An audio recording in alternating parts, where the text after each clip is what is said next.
Shrimati Sasikala teacher, ഈ SDPI എന്ന ഇസ്ലാമിക മതമൗലികവാദ സംഘടനയുമായിട്ടുള്ള കോൺഗ്രസിൻ്റെയും CPM-ൻ്റെയും ധാരണ നമുക്ക് അറിയാവുന്നതാണ്. ഇപ്പോൾ തന്നെ കേരളത്തിലെ പല തദ്ദേശ സ്ഥാപനങ്ങൾ നോക്കിക്കഴിഞ്ഞാൽ, പഞ്ചായത്തുകൾ നോക്കിക്കഴിഞ്ഞാൽ അവിടെ CPM ഭരിക്കുന്നത് SDPIയുടെ പിന്തുണയോടെയാണ്. ഉദാഹരണം പത്തനംതിട്ട ജില്ലയിലെ കോട്ടാങ്ങലും പത്തനംതിട്ട മുനിസിപ്പാലിറ്റിയും ഒക്കെ അതിൻ്റെ പ്രത്യക്ഷമായ ഉദാഹരണമാണല്ലോ. ഇപ്പോൾ ഈ വരാൻ പോകുന്ന തദ്ദേശ തെരഞ്ഞെടുപ്പിൽ പ്രത്യേകിച്ച് ഇസ്ലാമിക ഭീകരശക്തികൾ കേരളത്തിൽ വളരെയധികം ശക്തി പ്രാപിക്കുന്ന ഈ കാലഘട്ടത്തിൽ വരുന്ന തെരഞ്ഞെടുപ്പിൽ ഈ SDPI കോൺഗ്രസുമായും CPM-ഉമായും ധാരണയിലെത്തിയിരിക്കുകയാണ്. അതായത് SDPIക്ക് സ്ഥാനാർത്ഥി ഇല്ലാത്ത വാർഡുകളിൽ അവരുടെ വോട്ടുകൾ കോൺഗ്രസിനോ CPM-നോ നൽകുന്നു.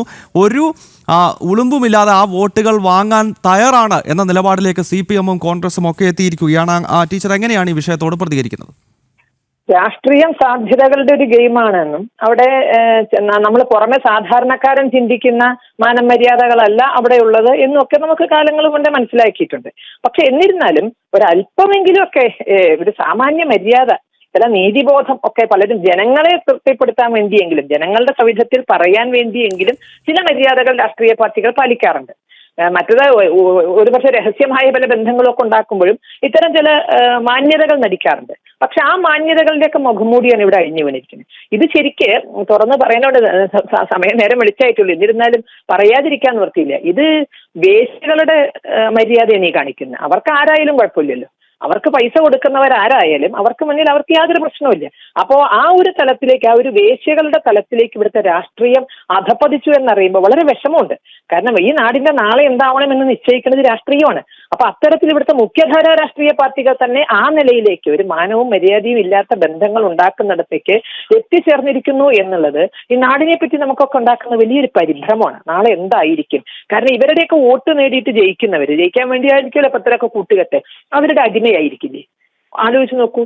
21 ഊരിയ കത്തി ഉറയിൽ ഇട്ടിട്ടില്ല എന്ന അഭിമാനത്തോടെ പറയുന്നവര്, പാകിസ്ഥാന്റെ ബാക്കിയായി ഇവിടെ അവശേഷിച്ച ഹിന്ദുസ്ഥാൻ എന്ന പാകിസ്ഥാൻ അത് എങ്ങനെയായും കൈവശപ്പെടുത്താം എന്ന് ചിന്തിച്ച് പ്രവർത്തിക്കുന്നവര്, അവരുടെ വോട്ട് വാങ്ങി ജയിച്ചവര് അവരുടെ അടിമയായി നിന്നാൽ എന്തായിരിക്കും ഈ കേരളത്തിന്റെ സ്ഥിതി എന്ന് നമ്മളൊന്ന് ചിന്തിച്ചു നോക്കുക. ഏതെങ്കിലും ഒരു മേഖലയിൽ, ഇപ്പൊ തന്നെ ഏതെങ്കിലും ഒരു മേഖലയിൽ തീരുമാനം എടുക്കാൻ കേരളത്തിലെ ജയിച്ചു വരുന്ന സർക്കാരുകൾക്ക് എന്തെങ്കിലും തരത്തിലുള്ള അധികാരമുണ്ടോ? ഒരു ജില്ലാ കളക്ടറെ നിശ്ചയിക്കേണ്ടത് ആര് എന്ന് ചോദിച്ചാൽ അത് സമസ്തയുടെ അനുവാദം വേണം. സ്കൂൾ സമയം നിശ്ചയിക്കേണ്ടത് ആര് എന്ന് വെച്ചാൽ സമസ്തയുടെ അനുവാദം വേണം.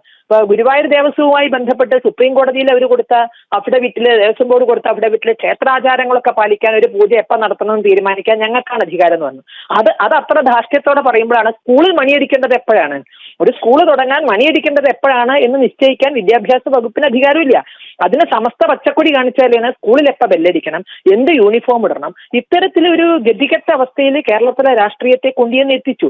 ഇനി ഇവരുടെയൊക്കെ തോളിൽ കയറി അധികാരത്തിൽ കയറുന്നത്, പ്രത്യേകിച്ച് തദ്ദേശ സ്വയംഭരണ തെരഞ്ഞെടുപ്പാണ് നടക്കുന്നത്, വളരെ ആശങ്കയുണ്ട്. കാരണം ആരാധനാലയങ്ങൾ അടക്കമുള്ള കാര്യങ്ങൾക്ക് പലതിനും അനുവാദം കൊടുക്കാനുള്ള അധികാരം തദ്ദേശ സ്വയംഭരണ സ്ഥാപനങ്ങളിലേക്ക് നിക്ഷിപ്തമായിരിക്കുമ്പോൾ എന്തായിരിക്കും ഇവിടെ സംഭവിക്കുക എന്നുള്ളത്. ഇപ്പൊ നമുക്കറിയാം, പാലക്കാട് പല കൊലപാതകങ്ങളുടെയും കേന്ദ്ര ബിന്ദുവായി പോയത് ഒരു ആരാധനാലയമാണ്. പക്ഷെ അതിന് നമുക്ക് വേണമെങ്കിൽ പറഞ്ഞു നിൽക്കാം, അതിന് അനുവാദം ഉണ്ടായിരുന്നില്ല. ഇനി അതുകൂടി പറയേണ്ട കാര്യമില്ല. കാരണം ഏത് മുക്കിന് എന്ത് കിട്ടുമ്പോഴും, അത് ഏത് പൊതുസ്ഥലത്താണെങ്കിലും അതിനൊക്കെ അനുവാദം കിട്ടുന്നു. അവിടെ ഏത് തീവ്രവാദ പ്രവർത്തനം വേണമെങ്കിൽ നടത്താം.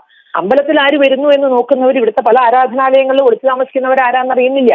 അതുകൊണ്ട് തന്നെ SIT അവർക്ക് വിരുദ്ധാണ്, CAA അവർക്ക് പാടില്ല.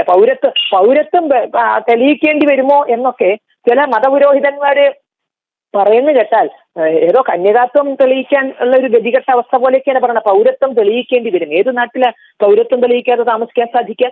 അപ്പൊ പൗരത്വം അന്വേഷിക്കാൻ പാടില്ല, അവരുടെ ഒന്നും ചെയ്യാൻ പാടില്ല. ആരാണോ ഇവിടെ വരുന്നത് അവരെയൊക്കെ ഇവിടെ താമസിപ്പിക്കുകയും അവരുടെ എന്താണോ ലക്ഷ്യം ആ ലക്ഷ്യമൊക്കെ നടപ്പിലാക്കി കൊടുക്കുകയും ചെയ്യാൻ ഇവിടുത്തെ രാഷ്ട്രീയക്കാർ അവർക്ക് കമന്ന് കിടന്ന് പാദയാത്ര ചെയ്യേണ്ട അവസ്ഥ നമ്മൾ കാണും. ഇവിടെ പലപ്പോഴും ഷൂ നക്കൽ നമ്മൾ ചർച്ച ചെയ്യാറുണ്ട്. ഇവിടെ ഷൂ അല്ല ഇനിയിപ്പോ നക്കേണ്ടത്, വേണ്ട ഭാഗങ്ങളും വേണ്ടാത്ത ഭാഗങ്ങളും ഒക്കെ നക്കേണ്ട സ്ഥിതിയിലേക്ക് കേരള രാഷ്ട്രീയം കൂപ്പുകൂട്ടുമ്പോൾ ഇനി ചിന്തിക്കാനുള്ളത് ജനങ്ങളാണ്.